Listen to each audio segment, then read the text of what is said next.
It is Sunday, March 30th, and the Dems' new unofficial party leader, Jasmine Crockett, in hot water again. This is her fourth blunder of the week, and she showed the world exactly who she is with this, what her party stands for. We're going to show you. Also, new polling dropping today, showing Trump's approval rating at sky-high levels. Yes, even after that dumb signal blunder we saw last week. And more stories as well from around the country, including an update on Trump's tariffs that are coming this week and what's coming down the pike in California. If you live in California, you're going to want to pay attention to this story. But before we get started, thank you for liking and sharing these videos. It really helps out the channel. And consider subscribing so you don't miss these regular updates. So the Dem Party historically has been tied to racism, segregation. Up until the 60s, there were still 11 states who had full-blown segregation. These states passed laws for this purpose, specifically for this purpose, Jim Crow laws. That's what they were referred as. There were a few other states as well that had some Jim Crow laws, but primarily there were 11 states, all of which were solid, full-blown, Democratic-controlled states. Much like California is today, a solid blue state. That's what these 11 states were like. Their laws, varying in scope, but included mandates for segregated schools, public facilities, voting restrictions, transportation.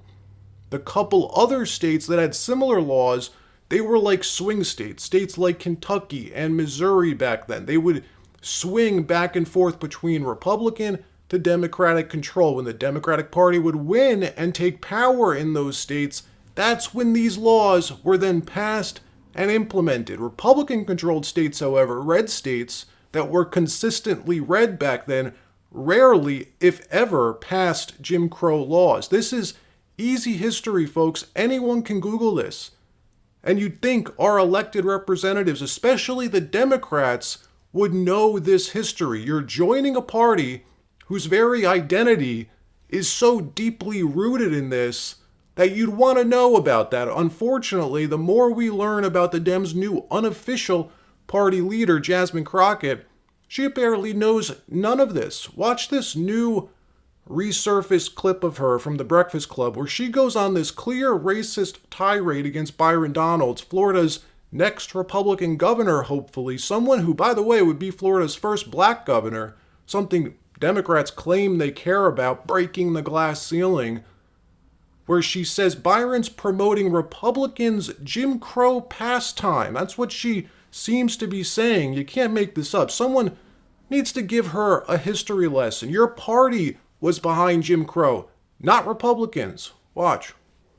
And if we continue to put people into office, and that even means some of our skinfolk who definitely are not our kinfolk, such as Byron Donalds, who are going to continue to say that, like, I mean, the fact that you sitting around talking about life was better under Jim Crow, like, is this because you don't understand history? Or literally it's because you married a white woman and so you think that whitewashed you? I'm not really sure, like, what it is. Well, but you I couldn't need even be married to a white woman under Jim correct, Crow. correct. And it took Joy to call him out. So I'm like, bruh, like, what are you talking about? Like, what are you saying? Like, he just out here, you know, I feel like they give him his talking points and he's like, yes, massa, I got it. This comes after a full week of nonstop blunders. First, her Hot Wheels comment or joke about her state's governor, which got her into hot water. Something that didn't personally bother me at all, but she got backlash for it. That, to me, seemed like a joke, which, whatever, a joke's a joke. But then she sat for an interview after that this week and decided to incite violence against one of her colleagues. Watch. I think that you punch. I think you punch. I think you're okay with you okay with punching. You know, I think, and I love Colin, and I think towards the end he started to punch a little harder. But, like, it's Ted Cruz. I mean, like, this dude has to be knocked over the head, like, hard, right? Like, there is no niceties with him, like, at all. Like, you go clean off on him, right? And we're not done, folks. After that, she was caught on camera attacking a member of the press. According to the Capitol Police, assaulting a member of the press. Capitol Police referring assault charges to the DOJ for this. All caught on camera. Hello, Congresswoman. Horse manure. Well, that sounds like fun. Wait, Congresswoman Crockett. But it sounds. Congresswoman Crockett, you were recently on a Tesla takedown call calling for violence on the 29th. To be here, right? Would you like to clarify your comments? Good luck. As you can see. Congresswoman, will you condone violence at the Tesla? All of this happening in just the last 7 days. In another story, a new CBS News YouGov poll finding Trump has his highest job approval rating he's ever had. Trump's overall job approval sitting at 50%, according to this brand new polling. 50%'s sky high for a modern day president.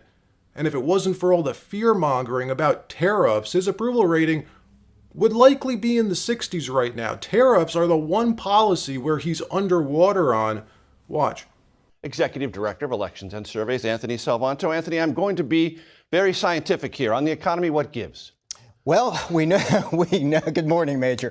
We know that people still say the economy is bad. We know that prices and inflation are the top reason they give for why. So in this poll, we find that the president's approval for specifically handling the economy and inflation are both ticked down. Now, let's talk about these tariffs because, look, it's early in the administration, so I think the key gauge is what do people think he's trying to do? And here we see a mismatch. They think he's putting too much focus on trying to put in tariffs and not enough focus on trying to lower prices. Now, the mismatch there is the administration argues, well, that'll have positive impact. This same poll also shows a clear majority of Americans approving of Trump's mass deportation policy, showing 58% of Americans approve versus 42% disapproving, and the vast majority approve of Trump's handling overall of immigration. Watch.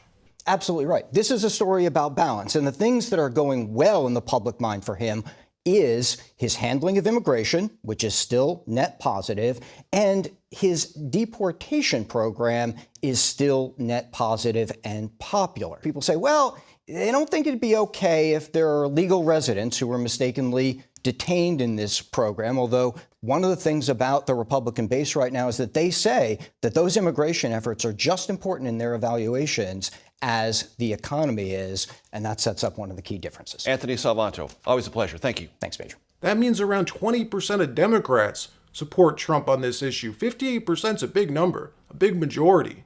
And other polls show that number much higher than that. Some show upwards of 70% of the country agree with mass deportations. This is something Trump promised to do, and he's doing it. It's one of his two main policy goals, policy objectives, is immigration, and the country is clearly behind him. In another story, the largest auto union in the country, UAW, is now supporting President Trump's trade policy and says this is the first time in modern history a president is fighting for the American worker. For 40 years, NAFTA has been shipping our manufacturing jobs to other countries. President Trump's tariffs, they say, are already fixing that. Watch.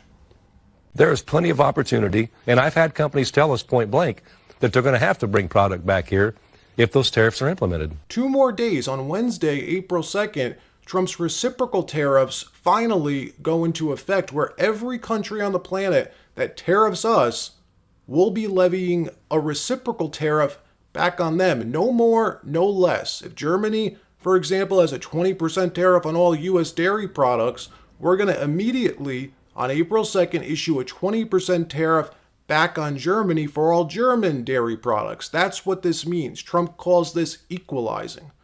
Retaliatory tariffs on countries who have imposed their own tariffs on U.S. goods are planned for Wednesday. And on Thursday, the president says he will impose a 25% tariff on all foreign-made vehicles coming into the U.S. These and other tariffs are in addition to those already imposed on some of our closest allies, like Canada and Mexico. Of course, there are tariffs on China as well. At the moment, U.S. import tariffs only sit around 2%. That's it, based on all total imports. After Wednesday, that number is expected to rise to over 8%. You can see it on this chart. Look where it was during the early 1900s, around 30%. That was a time when Americans paid no federal income tax, we had very little government spending, and we were a rich nation. We were bringing in so much cash via tariffs There was no need for income taxes. We could afford other things like infrastructure spending. April 2nd will usher in a new era. The end of big U.S. government. Federal spending over the last 5 years jumped 65%. Imagine that. During Biden's term, our annual budget went from $4.5 trillion to $7 trillion a year. 5 years ago, we had $4.5 trillion in annual expenses. Today, we have $7 trillion. All thanks to the Biden administration. Trump's expected to cut that over the next 4 quarters, which means, yes, we're going to have lower economic growth, lower payrolls, but it also means lower inflation and higher household savings, possibly deflation, which means prices will noticeably start coming down. All of this in the short to midterm. Long term, this is going to help the American economy, especially the American worker. Howard, do you want to say a couple of words? Well, what is so exciting is April 2nd is just around the corner, and that's American Liberation Day. That's the day when the rest of the world starts to treat America with respect. And your leadership, understanding how the rest of the world treats us and what balance and what fair trade finally is going to be, is going to take care of America. It's going to launch the External Revenue Service to start to build the power and prestige of America back. And I'm honored to be helping you on that course. It's an interesting term, right? The External Revenue Service. We're going to take in a lot of money from the outside, and that's going to keep our taxes low, and I think getting a lot lower. It's going to be a lot of money, and the external will take care of the internal to a large extent. So I think it's going to be a beautiful transformation. In another story, Californians may soon be voting on a new health care law named after Luigi Mangione, the Ivy League grad who's accused of taking out the CEO of United Healthcare in cold blood. The proposed ballot measure would make it illegal for an insurance company to delay, deny, or modify any medical procedure or medication recommended by a doctor if there could be serious medical consequences. The bill was written by Paul Eisner, who's received big criticism for naming the bill after Luigi Mangione, telling the Post people are tired of carriers, of insurance companies denying them health care, saying that he agrees with what he was arguing, but that he doesn't support his method. It's very likely this bill will go to a vote. The public comment period for this measure ends on April 25th. After that, the AG in California will review the initiative and decide its official title. Then it needs to get over 546,000 valid signatures from registered California voters to make it onto the November 2026 ballot. But with all the publicity around this, I highly doubt that's going to be a problem. They'll likely get double that, which means by the end of next year, there could very well be a Luigi Mangione law on the books, which means he may get exactly what he wanted to. All right, that wraps up this episode. Like, subscribe. We'll see you next time.